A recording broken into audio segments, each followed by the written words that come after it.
ወሰደሽ አይደል? ሳታስቢ የባሌን ሸርት አቅፈሽ ተኛሽ። አረ እንደ ድንገት ነው። ምን ነው ድንገት? ሲጀመር መኝታ ቤታችን ለምን ገባሽ? ቅድም እኮ አንቺ ነሽ ጠብቂኝ ብለሽ ጥለሽኝ ሄድሽው። ረሳሽው እንዴ? እሚረሳ ይርሳሽ። ድጋሚ እኛ ክፍል እንዳትገቢ።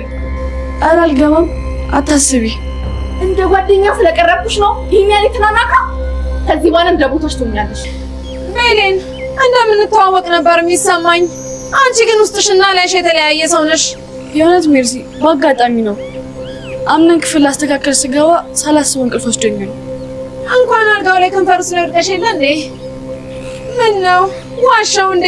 ከሁለት ሴቶች የተሻለ አንቺ ነሽ እዛ ቤት ውስጥ ጥሩ ትዝታ ያለሽ። ምንድነው በህይወታችን ውስጥ መኖራቸው ዋጋ ከሌላቸው ሰዎች ጋር የምንኖረው? ማን ነው ዋጋ የሌለው? ለምሳሌ ቤሌን። ቤሌን ምን ነው እዚህ መኖሯ ካልቀረ ሲፈንም እዚህ ካለች ታዲያ የሚስትነት ምርጫው ምን እንኳን አስፈላጊነቱ? እንዴት ብዬ ልብሳችሁ ሳይቀር ተቃጥሏል እኮ። ያለ ምንም ምክንያት ውጡ ልላችሁ አልችልም። አቶ አምነን ባል ይገዛልኝ ቀሚስ እኮ ይኸውና። አንቺ ሌባ! ጄሪ፣ እኔ ቀሚሱን አልወሰድኩም። ቆይ አንቺ ክደት አይሰለችሽም?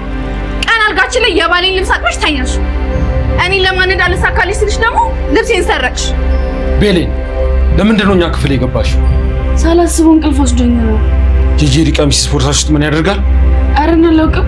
መቼም ሰርቃ ነው ብላችሁ አስባችሁ አይደለም አይደል? እኔን የሚመስለኝና የምታደርጊው ነገር ፍጹም አይገናኝ። በልቤ ውስጥ የሳልኳት ቤሌን ለምን አትሆኝ? መቀያየርኩ ጥቅም የለውም። አምነን አንዳንዴ እኮ ሰዎች ሊሳሳቱ ይችላሉ ብለህ አስብ። ስህተትሽንም እንድቀበልሽ እየጠየቅሽኛ አይደለም። ያሉህን አትመን። ያየሁትንስ እሱንም አለምን። እባክሽ ብቻዬን መሆን እፈልጋለሁ። ወደ ክፍልሽ ትገቢ። አምነን ተኛል። ጄሪ አምነን ባሌ ነው ብላ ታስብ እንጂ ልቡ ከሷ ጋር እንዳልሆነና እንደማይወዳት ካወቀች ቆይታለች። ግን ደግሞ እሷ የምትፈልገው አምነንን ብቻ ሳይሆን ሀብትና ንብረት ስለሆነም ያንን ቤት አሁን ላይ ደግሞ አያቱ ቤት ከመጡ በኋላ ራሱ የአያቱ ቤት የሷ እንዲሆንና ሀብታም መሆን ስለምትፈልግ እንጂ አምነን በፍጹም እንደማይወዳት ታውቃለች። ግን ደግሞ ከሱ መላቀቅና ወይም እውነቱን ተቀብላ ለመኖር አልቻለችም ማለት ነው። ለዚህም ነው እንግዲህ ቤሊን በድንገት የአምነን ሸሚዝ ይዛ እንቅልፍ ይዟት ሄዶ ነበር ማለት ነው። ያንን ሸሚዝ ይዛ ተኝታ ስታያት እንግዲህ እንደ እብድ ነበር ያደረጋት። ራሷን መቆጣጠርም አልቻለችም ነበረ። ምክንያቱም አንደኛ ነገር ቤሊንና አምነን ያላቸውን መፋለግና የልብ ትስስር ታውቃለች ማለት ነው። ስለዚህ አጋጣሚውን ተጠቅማ እንግዲህ ቤሊንን ከፍ ዝቅ አድርጋ ሰድባታለች ማለት ነው። በእርግጥ ቤሊን ድንገት እንቅልፍ ነው ይሄ ነገር ይፈጠራል ብላ ባታስብም በተፈጠረው ነገር በጣም ደንግጣ ይቅርታ ብትጠይቃት ራሱ ነገሩን ወደ ጸብና ወደ ሌላ ነገር ለመቀየር ሞክራለች ጄሪ ማለት ነው። አምነን አሁን ላይ ከሷ ጋር ቢኖርም ልቡ ግን ቤሊን ጋር እንዳለ ስለምታቅ ነገሮችን እያባባሰችና እያጋጋለች አሁን ላይ እንግዲህ ከህይወታቸው እንዲወጡ በተለይ ደግሞ ቤሊን ከህይወቷ እንድትወጣና ከዛ ቤት መባረር እንዳለባትም እያሰበች ነበር። ምክንያት እየፈጠረች ከዛ ቤት እንዲሄዱ እያደረገች ነው ያለችው ማለት ነው።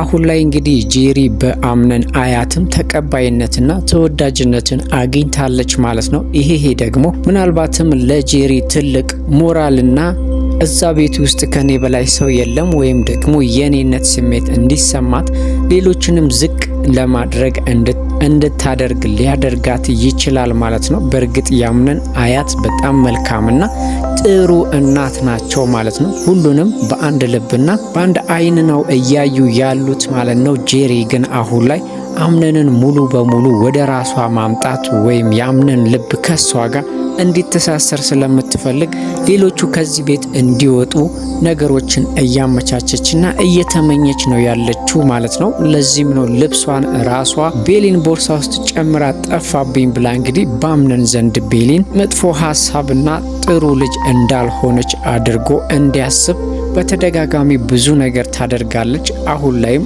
ራሷ የራሷን ልብስ አውጥታ ልብስ የተሰረቀ ብላ እንግዲህ ቤሊንን ሌባ አስብላታለች ማለት ነው።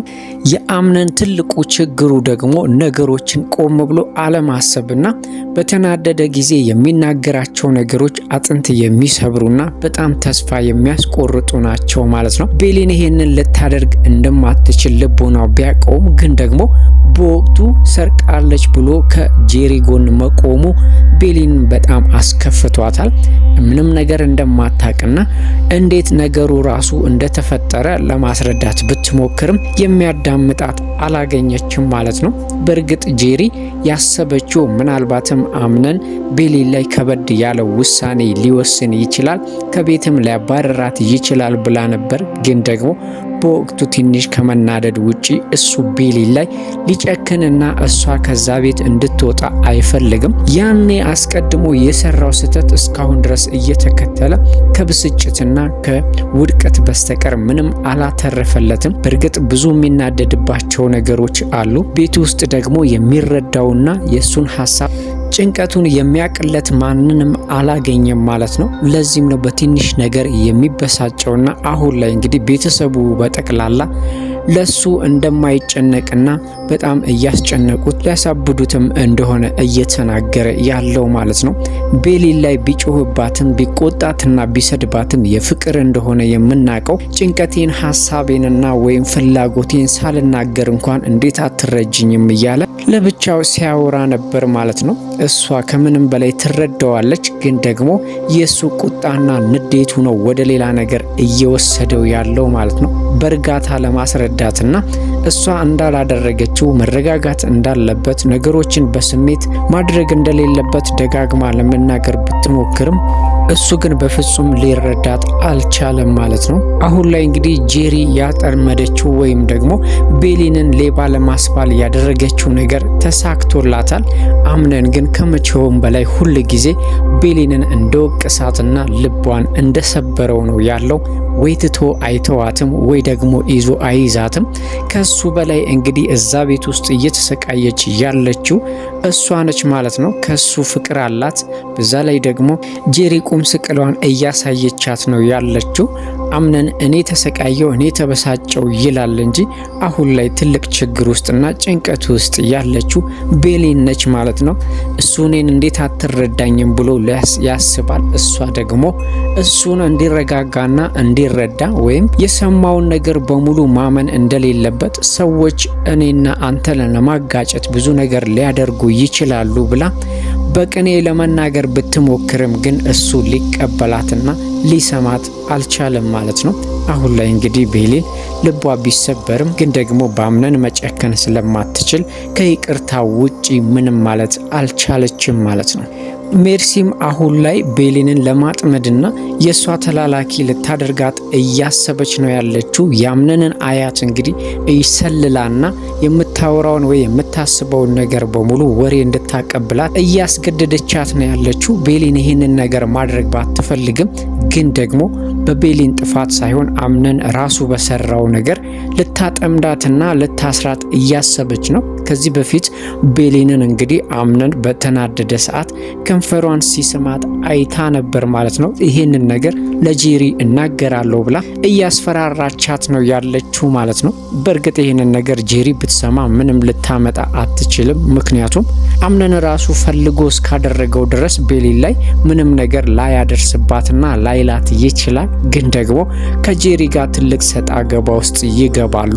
ያንን የዛን ፍራቻና ይሄንን ውጥረት ለማስቀረት እንጂ አሁን ላይ ሜርሲ ቤሊንና አምነን ሲሳሳሙ የነበረውን ለጄሪ ብትናገር ምናልባትም ቤሊን ምንም የምትጎዳው ነገር ላይኖር ይችላል ማለት ነው። ግን ደግሞ ነገሩ ጄሪ ጆሮ እንዳይደርስ ስለፈለገችና ሰላሟንም ስለምትፈልግ እዚህ ቤት ውስጥ በጭቅጭቅ መኖርም ስለሰለቻት ያንን ነገር እንግዲህ ሳትወድና ሳትፈልግ ተስማምታለች ማለት ነው።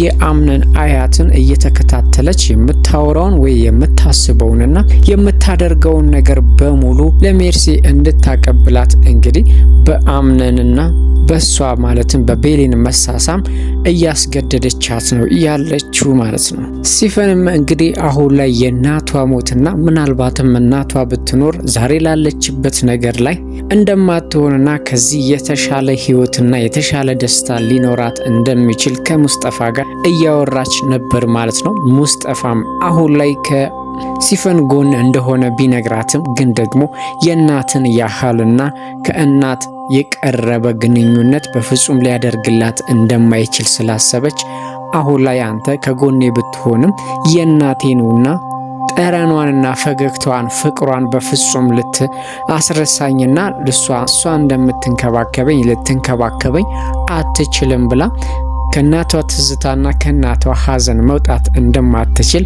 እየነገረችው ነበረ ማለት ነው። በእርግጥ ሙስጠፋና ሲፈን አብረው ቢያድጉና ምንም ያህል ቢተዋወቁ የናቷን ያህል እንደማይሆንላትና እናቷን ደግሞ አይኗ እያየ እንዳጠፉባት ስታስበው ቁጭቱና ንዴቱ አሁንም ድረስ እንግዲህ ከውስጧ ሊወጣላት አልቻለም ማለት ነው።